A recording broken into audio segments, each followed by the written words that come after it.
suke. Ƙungiyar ECOWAS mai raya tattalin arzikin ƙasashen yammacin Afirka ta sanar da ayyana dokar ta ɓaci a yankin yayin da ake samun ƙaruwar juyin mulki da kuma tashe-tashen hankula. Shamsiya Haruna na ɗauke da ƙarin bayani a kai. Sanarwar na zuwa ne bayan yunkurin juyin mulkin da aka gani a jamhuriyar Benin a ƙarshen makon jiya da kuma ƙwace mulki da sojoji suka yi a Gini Bisau. Shugaban hukumar ECOWAS Umar Ture ne ya sanar da matakin a ranar Talata yayin babban taron majalisar tsaron kungiyar da aka gudanar a Abuja.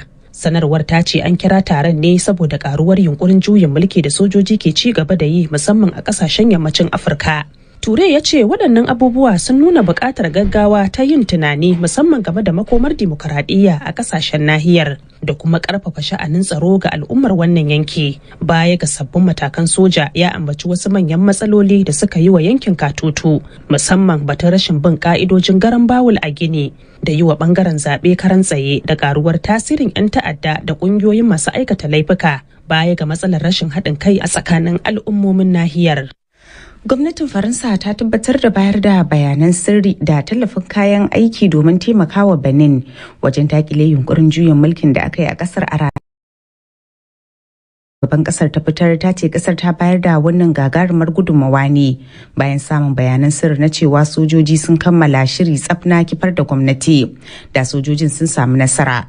Wannan juyin mulkin zai zama cikon na 11 da aka yi a Afirka ta yamma cikin shekaru 5, abinda masu lura da al'amuran siyasa ke cewa wannan na nuna irin raunin da dimokuraɗiyya ke da shi a nahiyar. Tsohon shugaban jamhuriyar Benin Thomas Boni ya fito fili karara inda ya yi tar da kuma Allah wadai da yunkurin kifar da gwamnatin dimokuraɗiyya a ƙasar. Boni ya ce a matsayinsa na wanda ya samu damar mulkin Benin tsawon shekaru 10 ba zai taɓa yarda ya yi amfani da ƙarfi don ƙwace mulki ba. Ga dai abin da yake cewa. A cikin yanayi na damuwa na bin diddigin abubuwan aisha da suka faru a kasar mu tun lokacin da ake cikin yanayi na rudani ne na umarci jam'iyyar mu ta Democrat ta gaggauta fitar da sanarwar yin tir da duk wani yunkurin kwace mulki da karfi. Kazalika na tura sako na musamman ga shugaba Patrice Talon da nuna goyon baya a gare shi da kuma iyalansa. Allah ya bani damar kasancewa shugaban wannan ƙasa tsawon shekaru 10 a cikin yanayi na kwanciyar hankali. Saboda haka babu tantama cewa ni mutum ne da ke rike da kuma mutunta tsarin demokaradiyya. Na yi imani da cewa jagorancin ƙasa abu ne da ba zai taɓa yiwuwa ba sai da yardar al'umma. Ma'ana dai sai da ƙuri'a ta hanyar shirya ingantaccen zaɓe da baiwa kowa damar bayyana ra'ayinsa sannan a cikin tsaftataccen yanayi. To an gaida Michael Kudisin da fassarar kalaman tsohon shugaban jamhuriyar Benin Thomas Boni yanzu kuma sai Najeriya inda majalisar dattawan kasar ta amince da bukatar da shugaba Bola Tinubu ya gabatar na tura sojojin Najeriya zuwa jamhuriyar Benin biyo bayan neman taimakon da gwamnatin kasar ta yi. A cikin wasikar da ya aiki wa 'yan majalisa, Tinubu ya bayyana cewa hukumomin Benin sun nemi tallafi na musamman kuma na gaggawa daga bangaren sojojin sama biyo bayan yunkurin kifar da gwamnatin Patrice Talon. Dokokin Najeriya dai sun tanadi cewa dole ne shugaban kasa ya bukaci sahalewar 'yan majalisa kafin shiga yaƙi ko kuma aikewa da sojoji zuwa wata ƙasa.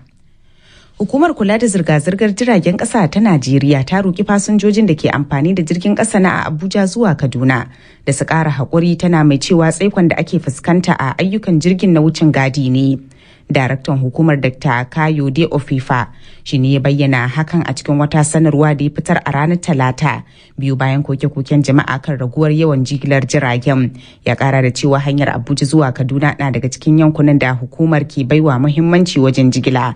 Don haka ta damu kwarai da tsaikon da ake samu, kana kuma ya tabbatar da fasinjoji cewa nan ba da jimawa ba za a warware matsalolin. Har yanzu a Najeriya, gwamnan jihar Rivers da ke kudancin kasar Siminalayi Fubara ya sanar da ficewa daga jam'iyyar adawa ta PDP tare da komawa APC mai mulki. Fubara ya sanar da sauya shekar ta sani yayin wani taron masu ruwa da tsaki da aka gudanar a gidan gwamnati da ke Fatakwal a ranar Talata. Wannan mataki ya sanya shi cikin jerin gwamnonin da suka bar PDP a 'yan kwanakin nan, ciki har da gwamnan Delta da na Akwa Ibom da na Enugu da kuma gwamnan Bayelsa, waɗanda dukkaninsu suka koma APC a wata guguwa da ke nuna girgizar siyasa da ke sauya taswirar jam'iyyar kudu maso kudancin ƙasar. Wannan dai na zuwa ne a daidai lokacin da gwamnan jihar Oshun Ademola Adeleke shi ma ya fatali da jam'iyyar adawar ta PDP, amma shi ya koma jam'iyyar Accord ne. Majalisar Ɗinkin Duniya ta ce mutane 200,000 ne suka tsere daga gidajensu a cikin 'yan kwanakin nan sakamakon yadda 'yan tawayen M23 suka fara kutsawa cikin wani gari mai